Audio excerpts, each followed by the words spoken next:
बिस्मिल्लाहिर्रहमानिर्रहीम। मेरा ताल्लुक़ ट्रांसपोर्ट के कारोबार से। ट्रांसपोर्ट की वैसे तो कई अक़साम होती हैं, मगर जिससे हम मुंसलिक हैं या जिसे हम जानते हैं बुनियादी तौर पे 3 हैं, जिसमें से नंबर 1 पे हम कह सकते हैं कि ज़ाती सवारी, जिसमें कार, बाइक्स या ये चीज़ें आ जाती हैं।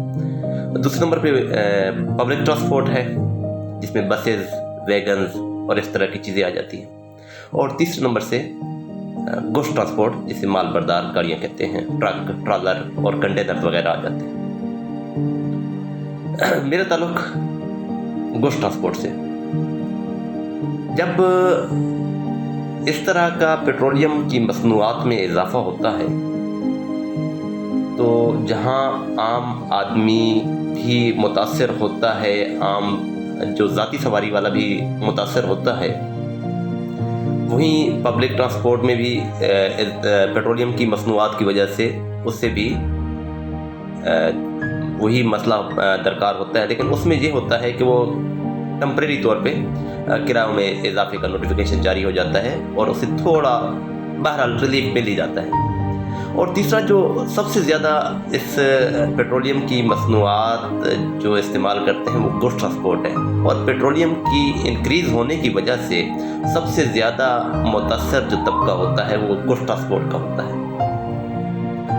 गोश्त ट्रांसपोर्ट जो होती है वो डिमांड एंड सप्लाई के साथ चलती है, और बदकिस्मती से जब से खान साहब की हुकूमत आई है तो हमारे यहाँ जो डॉलर की रेट्स हैं इंक्रीज़ हुई हैं, वो स्टेबल नहीं रहे, जिसकी वजह से इंपोर्ट्स इंतहाई हद तक कम हो चुकी हैं। और एक्सपोर्ट की बात की जाए तो एक्सपोर्ट में जैसे कि बिजली के रेट्स हो गए, गैस के रेट्स हो गए, तो इस वजह से भी वहाँ एक्सपेंडिचर इतने हो गए हैं कि एक्सपोर्ट की भी इतनी कोई ज़्यादा आप नहीं कह सकते कि खान साहब ने उन्हें रिलीफ दिया हो। तो इस वक्त ज़बू हाली का शिकार हैं गोश्त ट्रांसपोर्टर, और सोने पे सुहागा कि ये जो तकलीफ़ पैकेज दिया है, ये वक्तन फ़वक्तन पहले ये होता था कि महीने में 1 बार होता था, फिर खान साहब ने इसकी डोज बढ़ाई, महीने में 2 बार किया, और अब जब जी चाहता है वो बढ़ा देते हैं।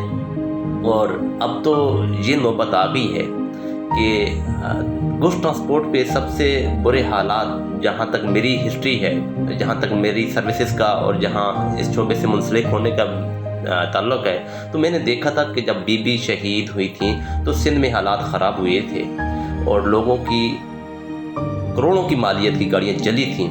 उसके बाद ये पहला दौर गुज़र रहा है जो अभी ट्रांसपोर्टर गाड़ियाँ बेचने पे, खड़ी करने पे और ड्राइवरों को छुट्टी देने पे मजबूर हो गए। खान साहब, आपका ताल्लुक़ भी उसी हलके से है जहाँ पे हम कह सकते हैं कि गोश्त ट्रांसपोर्टर सबसे ज़्यादा है, लेकिन बदकिस्मती से आपको उनका एहसास नहीं है। आप कहते हैं कि आलमी मंडी में पेट्रोलियम की मसनूआत में इजाफा हुआ है, जिसकी वजह से हमें ये कड़वा घूंट भरना पड़ रहा है। लेकिन अफसोस, सद अफसोस कि ये सब आपकी नाअहली, नालायकी और नाअहल तरीन टोले की वजह से ये मुमकिन हुआ है कि डॉलर के रेट्स स्टेबल नहीं हुए। डॉलर के रेट्स के इजाफे की वजह से हम इस ज़बू हाली का और इस तबाही के हम पहुंच चुके हैं, और यही हाल रहा तो वो दिन दूर नहीं। ट्रांसपोर्टर्स भी खुदकुशियों पे मजबूर हो जाएंगे।